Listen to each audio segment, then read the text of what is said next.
So today, bringing back to this year, I'm so very excited to introduce you to our closing keynote speaker, Joel Brown. Joel, no, I'm not done yet.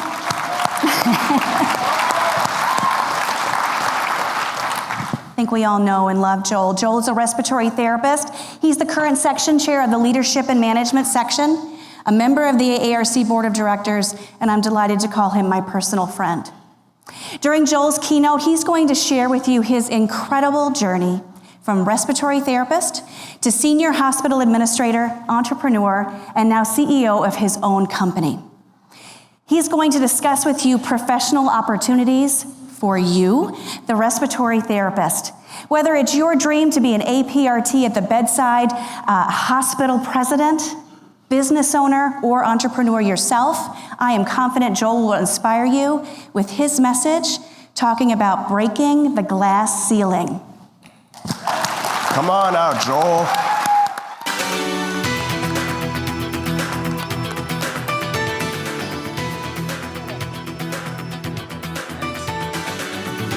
Thank you, and thanks for hanging around. A big round of applause for those who stayed around. Come on. Awesome. So as I said, I'm Joel Brown, and I'm here to talk to you about breaking the glass ceiling. You spent so much time learning a lot of great things, met the right people, made the right connections, so now it's time to go home, see what we can do with it, and that's how we break the glass ceiling. So these are my conflicts. As you see, I am the CEO of Arrive Leadership. I'm a certified executive coach, so if there were going to be anything where you see me talking about my business, that would probably be it. The rest are there, but the ones I'm the most proud of are the ones I volunteer for, including the AARC, Leadership Delaware, and then having my own nonprofit at the Brochure Foundation. So real quick with the stuff like our objectives. So the objectives here, we're going to recognize the barriers that are out there. So we're going to learn to distinguish the difference between real and perceived glass ceilings. On top of that, we're going to give you some things that you can do to kind of strengthen yourself and be able to advance through any barriers that come your way. So when I talk about the glass ceiling, right, this is probably what you think about. That dark, straight up in the air space, and then you see this part, you can see the sky, but you know there's something there that's in the way. That's the glass ceiling. You're not 100% sure, but you know that there's possible. Because even if you look at this, the first thing you probably thought of is there's glass there, but there just may not be. It could be your perception.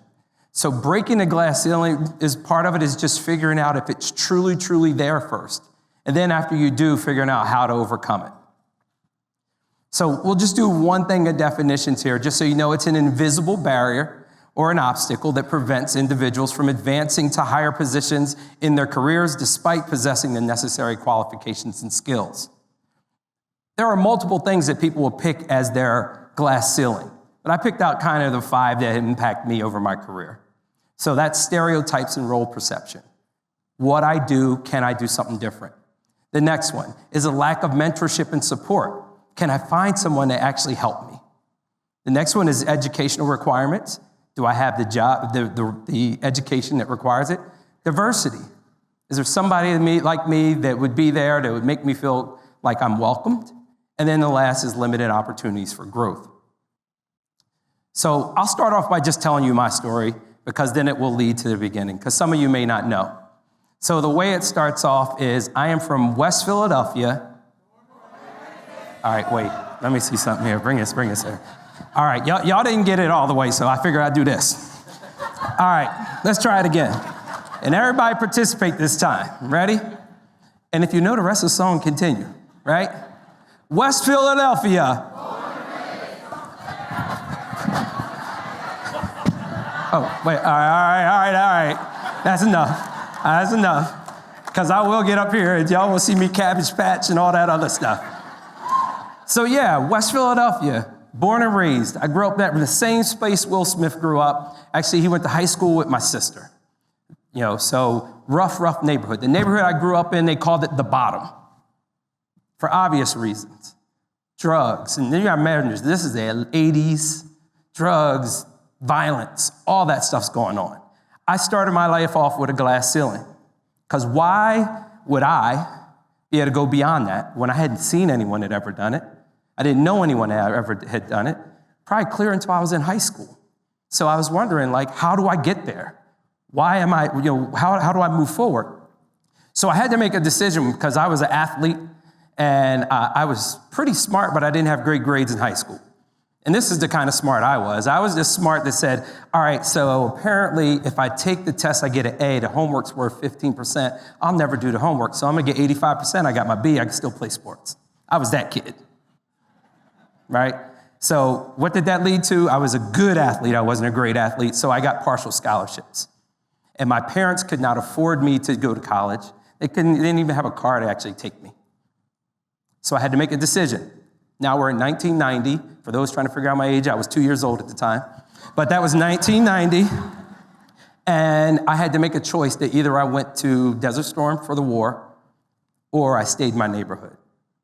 And I chose to join the Army because I figured that I'd probably see less violence. And I was right. Fortunately, I did not have to go overseas, but I stayed stateside and I saw a lot of things. But that decision actually saved my life. And it was also the first time that I was exposed to this wonderful profession. You guys may have heard of it. It's called respiratory therapy. I guess I could take this off now. Right? The Army introduced me to respiratory therapy, and then I realized that this was going to be the thing that could help me break my glass ceiling of my neighborhood. So I worked full-time job. I worked a part-time. After I got out the military, I worked a full-time job, worked a part-time job. I did my Army Reserves on the weekend. I had 2 days off a month, and I went to school full-time at Millersville University, which was an hour, 15 minutes away, but I just grinded out and did them. 2 days off a month, spent that time with a wonderful girlfriend that I later married, who's my wife, Rashida. So the thing is that got me there, and it was a lot of work. So you have to think, is it worth the energy to break the glass ceiling? I can tell you right now, for me, it absolutely was, because the alternative was not good. You're fortunate to try to break a glass ceiling, and your alternative may not be as bad. So you have to use that to your advantage. And what I really learned was this, and you've heard Carl mention it, and everyone else mentioned it. And I actually looked it up. Al Capone was one of the people, but there's really, it's hard to find out who made this quote, but you are either at the table or you're on the menu. We as respiratory therapists have faced this multiple times. We're not there to make the decision. So when you're not there to make the decision, someone else will make it for you. I learned this very early in my career, because I did all the respiratory roles that were within my world. Staff therapist, charge therapist, research therapist, clinical specialist. I was an educator, I was a manager, I was a director. And then all of a sudden, I found my new glass ceiling. And in the director role, I realized, and I got to see how people were making decisions for me. And one time I was in a meeting, and I'm sitting there with a group of executives, 4 of which were all nurses, but the chief nurse was the one that was presenting her case. The other 3 were not actively in nursing roles. But when the item came up that was proposed, it was going to be denied by the table, and the other 3 people who had nothing to do with nursing, but were nurses, started to help. They started to speak up. So then you had 4 people that immediately voted. And I thought to myself, if that was a respiratory proposal, where would we be? There would have been no one else to speak up for it. The first person that said no, which I hope there are no finance, it was usually the finance guy, but the first person that says no one else is going to fight it. So I realized that from there, I had to put the energy in to break the glass ceiling. And so let's just talk about some of those. First is stereotypes of your roles and perception. As the director of respiratory, people expected that's where I would stop. Actually, when I got into it, that's what I thought. I thought that, you know what? I will probably be 60 years old, I'll become the director, and then I'll retire. But here I was 40, and I became the director. So it's like, what am I doing for the next 21 years, 22 years, 22 and a half years? What am I going to be doing? And I figured I need to move up. I needed to do things, but I constantly started hearing people say, but you're respiratory. And it would burn me, because I am a respiratory therapist, right? That doesn't mean I can't do other things. And they immediately blocked in that as a respiratory therapist, I could not do other things. And I had to figure out ways to get there. So the one way to break the stereotypes is I would volunteer for things that I knew were not supposed to be what I was supposed to do. Great example of that.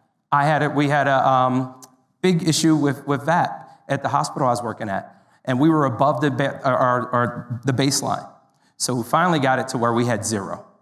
And I went and I approached my boss and said, I did that for respiratory. I bet I could do it for everybody else. Fortunately, at the same time, our infection prevention team had a gap in their leadership, and I was able to convince them somehow to allow me to lead all hospital-acquired infections for the entire building, for the entire organization in the north. So Claudy, CLABSI, SSI, all that stuff that I'm not supposed to know anything about, there's a respiratory therapist leading it. And I can't tell you how many times I got, so why is respiratory doing this? And I loved every moment of it. It became the fire that got me burning. If I saw your eyebrow yes.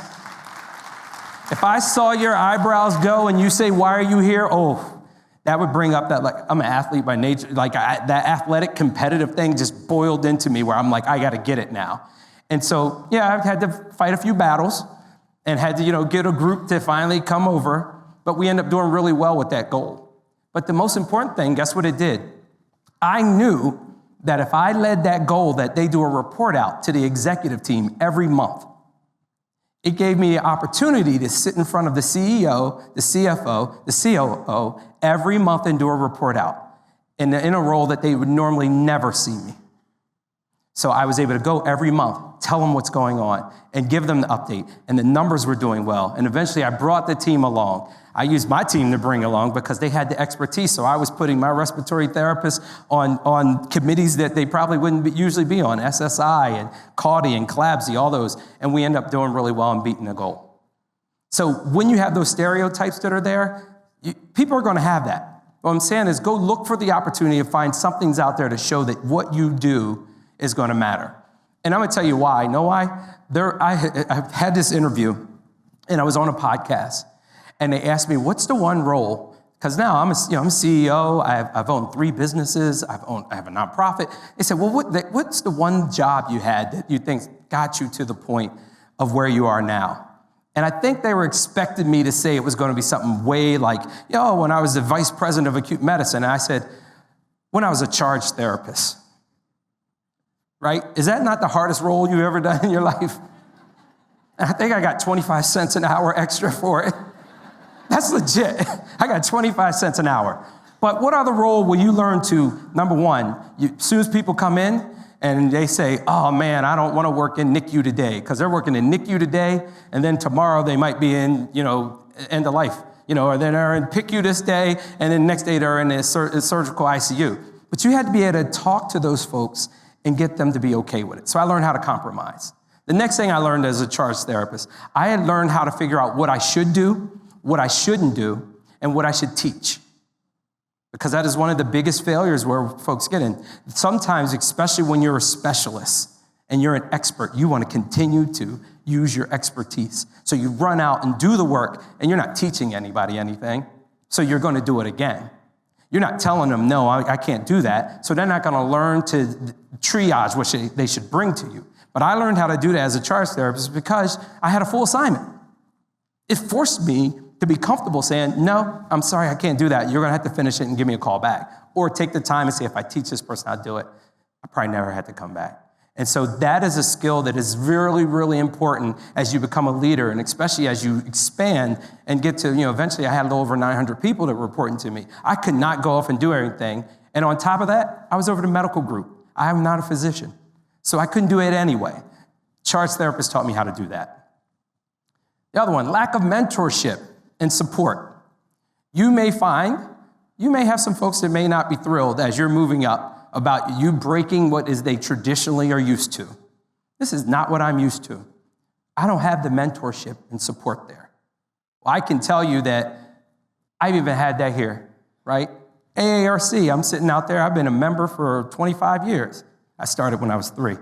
And in that 25 years, I didn't see too many people that I saw that were willing to mentor me and represent for me until I ran into Jackie Grimble. You guys know Jackie, come on. And Jackie was walking down the hallway, and I literally did like this. I put my arms in front of her, and I went up to her, and I stopped, and I said, I see you speaking all the time, and I'd love to speak like you're doing it. can you mentor me? And Jackie looked at me and said, come here, honey, and gave me a hug. And I think it was that's how I ended up on the Diversity and Inclusion Committee. And that was my first time ever being in charge of a committee. She was willing to take the time. And I had to do the same thing in my career. I had to find mentors, but it's important that you know the difference between a mentor and a sponsor. Because a mentor knows exactly what you want to do. A mentor will help you get there at times. A sponsor is the person in the room that say they can do this. But at the same time, you got to watch out for your sponsors because they know exactly what you do well, and they'll ask you to only do that. Sometimes they're not thinking about what you want to be. Example, Joel is really good at finance, right? A sponsor will, every time there's a finance thing, bring you on. A mentor will say, yeah, but he doesn't want to work in the finance department, so I'm not going to have him do that. So make sure you have both, mentors and sponsors. Mentors are people that can sit down and talk to you, give you your guidance. The sponsor is the one in the room that can say, yes, this is for them, and they should do this because they can. Next, education requirements. Now, if you talk about diagnosis of the difference between a perceived glass ceiling and a real one, education is one of them. This is something where we struggle in the field of respiratory care. Our 2-year programs, right? If you go to a 2-year program and you're just blessed and lucky enough to become a director with your associate's degree, unfortunately, you are not going to make it in most hospitals as an administrator. They require an MBA or some kind of master's. That is not a glass ceiling. That's brick. There's a big difference, right? You may think you can see up into it, but that's brick. You're going to have to go and get that education. I went to a bachelor's program. I was a late bloomer. I didn't graduate from college until I was 26. So I went to a bachelor's program. But I knew, and my boss told me, if you want to get to the next level, you're going to have to get that master's. Because I didn't jump right out and get the master's. I loved this profession I was in. It allowed me to have 3 days a week that I worked, and I had 4 days off. I could do other things. And so I would come in and work, and then I would go out and start a business, start putting together houses, and I'd come back to work and go and work on my houses because I had a real estate, commercial real estate and residential real estate business. And I loved that balance, so I just never thought about going to college. I was like, I can run my business, and then I can have this great job. I did one for money and one for the love, and the respiratory part was for the love. And got to that point where I needed to do it, so I had to just go to school. It was not a glass ceiling at all. It was totally concrete. And I can tell you, I got promoted to vice president 2 weeks after or actually a week before I graduated. They knew I was graduating. I had to show them I was graduating, but it was the week before. But I would have not gotten that if it wasn't there. So when you're trying to figure out if there's an educational glass ceiling, you might want to look into that. Also, there's another disadvantage that we should be aware of as respiratory therapists. Would a raise of hands, how many of you had a leadership class, not one single class, a full semester of leadership in your respiratory schooling? Yeah, there's usually like 1 or 2 hands there. I didn't. I went to a 5-year program, basically. Millersville's 3 years of just being a bio major. Then you do another 1.5 years for the respiratory part, not one single full leadership class. But I can tell you my business major colleagues, they had multiple. So they had a head start on me. So we have to think about that as a profession. And also, as we talk about our schools, we have to think about that. How do we prepare these folks so that doesn't become a brick ceiling, not just glass? Then there's DEI issues. So I've been working since I was 16. I worked at a Wendy's. Shout out to Wendy's employees out there. Anybody? Right? Flipping burgers when I was 16. And that Wendy's was in my neighborhood. It wasn't a lot of people that didn't look like me in my neighborhood. In fact, my elementary school was all black. My junior high school was all black. My high school was all black. There was one white guy, and he was a freshman when he was a senior when I was a freshman, and we called him White Chocolate. He was a good dude. So I didn't but at work in Wendy's, our boss was white. So from that point up to here, I've never reported to anyone that looked like me. From 16 to 51. Never, not once. So I had to find people who are willing to be advocates for me. And I'm not here saying that became like a big barrier for me. It was a barrier at times, but I found people who were very interested in me and wanted to be my mentor, and actually even went out the way.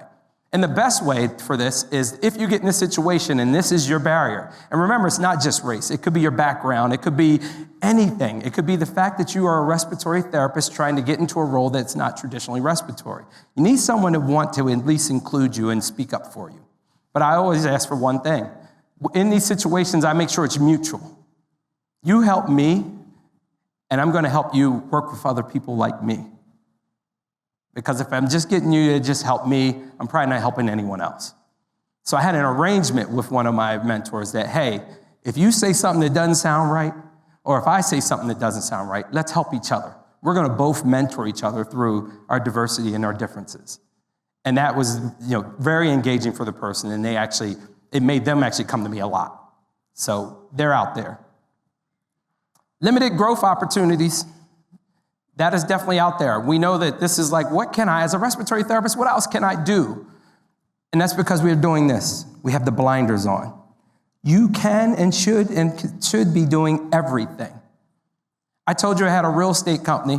I sold it. My realtor was a respiratory therapist. And she was really good. Actually, she just bought my daughter a house. So she is really good. She's a respiratory therapist, right? We could do everything, and we have to in order to make sure that we're at the table.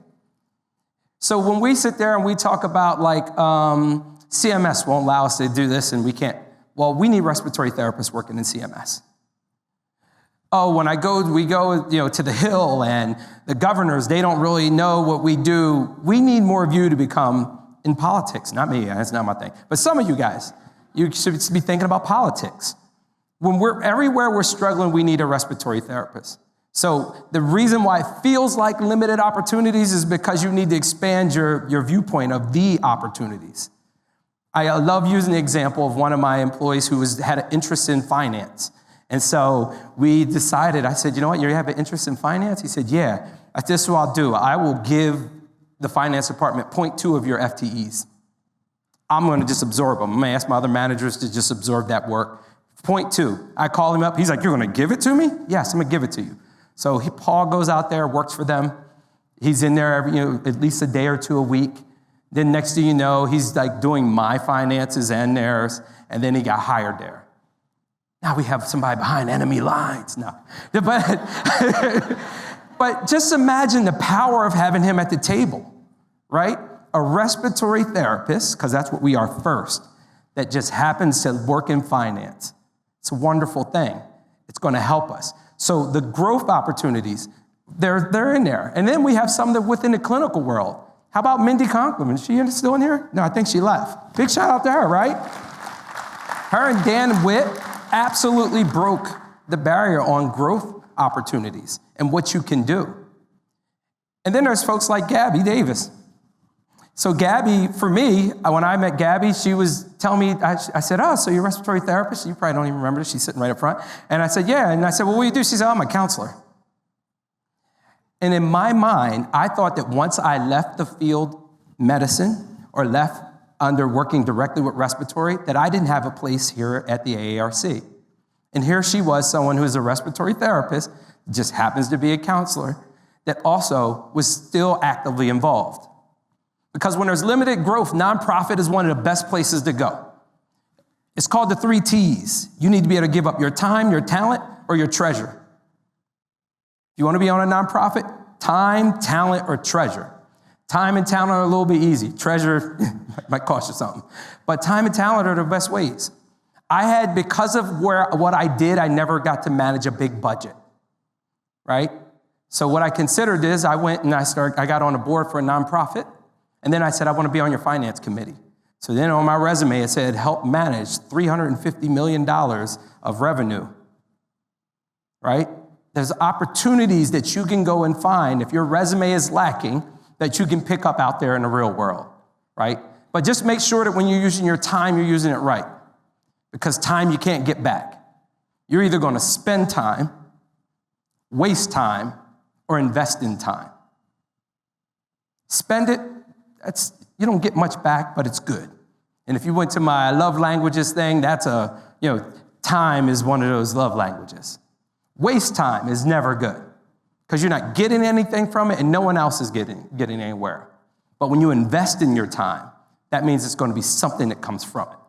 So when you're doing these other things and you're wondering, why can't I break that glass ceiling? Ask yourself, where have I spent my time? Did I invest it? Did I waste it? The one in the middle you get to choose for. But don't waste any time. So the other thing I want to tell you about is Judge Josh Martin. And when you talk about opportunities and looking for them and being fearless in moving forward to them, he's the perfect example. So Judge Josh Martin is a mentor of mine that I got to meet through my leadership program. And he's this amazing, dynamic guy. And part of that is we have to go and we have to we have to introduce them, but they want us to meet the person. I got to spend an hour and a half with a judge. Judge Josh Martin is an African-American man from South Carolina that started his career off in the barbershop sweeping floors. And actually, one of the questions I always ask, I even ask my clients, if you could write a book, what would it be called? And he said mine would be called From the Barbershop to the Boardroom. Judge Josh Martin started off sweeping floors for local barbershops. Then he decided to find out I should go to college. Judge Josh Martin got his bachelor's degree in physics and became an explosives engineer for a chemical company. He has multiple patents for explosives. Then he said, you know what? I don't want to blow anything else up. Probably a good decision, right? He said, I don't want to blow anything else up. I want to be a lawyer. So he went to law school and became a lawyer. Then he said, you know what? I've only been a lawyer for 2 years, but they told me I have to have all this experience to be a judge, but I'm still going to try. He became the youngest judge in the state of Delaware at 26 years old. Then he said, you know what? I want to be more than just a judge. He became the first black Superior Court judge in the state of Delaware. He had a glass ceiling there. No one there looked like him. And then he said, I've been doing law a little too long, and I've never been a CEO. And he went from being a judge to being the CEO of Verizon for the East Coast. And then at the end of it, he said, I don't want to be here. I've never been a partner at a law firm. And Judge Josh Martin finished his career as a partner at one of the oldest law firms in the entire country, oldest one in the state of Delaware. That is looking for opportunities and being fearless about breaking glass ceilings. Because when I told you about my story and all the work I was doing and working this job and working that job, it is not easy. It's never easy to break a glass ceiling because you have to put the work in. So one of the things I always talk about is just having a clear way to do it. Again, you're looking at your glass ceiling. The first thing you got to do is you need to choose the goal. What's the glass ceiling I'm going to break? Where am I going to put my energy? So I make sure that I am not wasting time, that I'm investing in my time. Then after that, you got to find the instructions. Go find people who can tell you what you need. If I want to be an administrator and I have an associate's degree, I need to find out what kind of degree I need to get there. That's the easy parts. They're the bullets. They're the parts that are outside of the social part of the glass ceiling, the part that you just don't fit in. There's some things that are going to be absolutely checking boxes. And we've talked about it before. You got to identify your mentor and get a mentor that can help you. Multiple mentors are great. Have a mentor that's doing the job, a mentor that is above that person if you can. You want a mentor that's in the exact same place you are. I always say have a mentor that's not in your space, because they will bring you back to reality, because we do some crazy stuff in healthcare, right? And then after that, it's good to have a mentor who's way younger than you, because I'm old and I need that energy. Like I need their energy, I need their ideas. Have multiple. Next part, you absolutely have to roll your sleeves up and do the work. And then after that, you go back to choosing. You've done it before. How many of you guys went to IKEA before? Right? You walked in there knowing there was a glass ceiling right in front of you, and that's that box of stuff. And it's interesting. You wonder why IKEA is so why are they doing well when they require you to put all this stuff together? How in the heck are they doing well? Their furniture's all right, but it's not like that. Well, when you talk to the folks and you ask them, they say it's because people love the accomplishment of finishing it. I thought it was because they love the accomplishment of finishing it and having a couple extra screws left. Because that's what I always do, right? But people love the accomplishment. And they do this. They go out and they choose the box of stuff that they're going to bring in that's supposed to be a couch, but it's in 4 boxes. they open up the instruction and they figure out how to do it. They usually say, hey, so-and-so, I'm struggling with this. You ever put one of these things together? Or they even have a website, you can go find it. That's identifying the mentors. And then after that, it does not put itself together. You got to put it together. It's not easy. Breaking glass ceilings are not easy, but it is obtainable. And you do it every time you buy something from IKEA. That's why I try not to. So, do you have an elevator speech? Do you have a prepared elevator speech? Can you make sure that you have that? The elevator speech is so important because you only get a couple opportunities to talk to somebody that's going to be able to help you make a difference. When you get in the elevator, the CEO comes in. Please don't get in there and say, hey, how's the weather? Did you wow, it's snowing a lot out there. You should go right into putting your bid in. I immediately jumped into an elevator speech, which allowed me to eventually get a nursing unit and a couple other units that eventually led to me becoming a senior director because I got in the elevator with our COO who became president, and he got in there, and I said, and I knew he was paying for this leadership program that I was in, and I said, hi, Paul, I'm Joel Brown. He goes, oh, yeah, I saw you. You're one of the new administrators that does administration on cost. I said, yeah, I'm in this Leadership Delaware program that you're paying for. And he laughed, and I said, and I want to be able to utilize the skills that I have in there. And he goes, well, how? And I said, well, part of it is I want to make sure that I'm offering the opportunity to help the organization with leadership because I saw we have a gap and there's been roles, and I want to make sure that you know that I'm available to help you and the organization move forward. And then I was quiet. And he got off the elevator, turned back to me and said, come with me. And we went to lunch. We both had our food. I had my food. We sat in his office. And right there, I told him, I'm willing to lead any team that needs it. Because I feel like, I know that leadership is transferable. And I knew that I was going to be breaking a glass ceiling when I did that. And he said, okay, that's interesting. And I was like, okay, maybe that didn't work that well. Let me go walk back. But a few minutes later, I got a call. Hey, I want you to cover GI, sterile processing. And they start giving me all these other things. And let me tell you, you know when you're breaking a glass ceiling, when you're at that magnet meeting, and you look around there and you are the only RT in the room.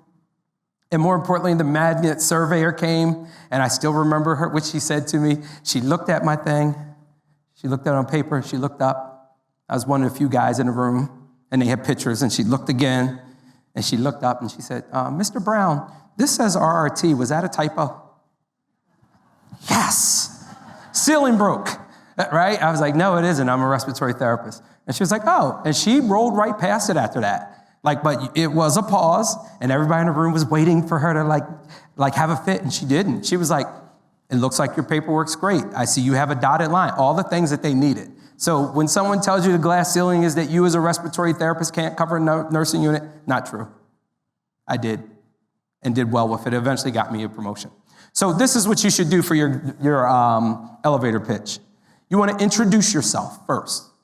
If they don't know you, introduce yourself. The next thing you want to do, you want to share your background, but you really want to provide details that connect you to them. I'm going to tell you that executives, although we're nice and we're looking for opportunities to help everybody, we could be a little selfish, right? Can you help me or this organization? And if not, I'm going to spend time with you, bro. I'm not going to probably pause as much, right? So share your background, your current role. Then you connect yourself to their work, their goals, their progress, helping them. Then after that, you need to say what you want. I call it the ask. Make sure you have an ask. I used to bring my team in, and if they came to the executive cabinet and I'm sitting there, I tell them, you do not leave unless you ask for something, because you're not going to have this opportunity often. Even if you're like, thank you, I just want to let you guys know I've talked to Joel and I'm interested in a mentor. Joel's my mentor, but I'm looking for another one, right? That person leaves and they're like, wow, that was awesome. I asked for a mentor. I'll do it. You have to ask for something. And then the most important part when is just wait for a response. That's a nice way of saying, shut up, y'all, just be quiet. Because for some reason we feel like we have to fill the hole, fill the gap, right? They don't say anything, and then you got to fill the gap. So if my ask is I'm really interested in taking on another leadership role covering another area.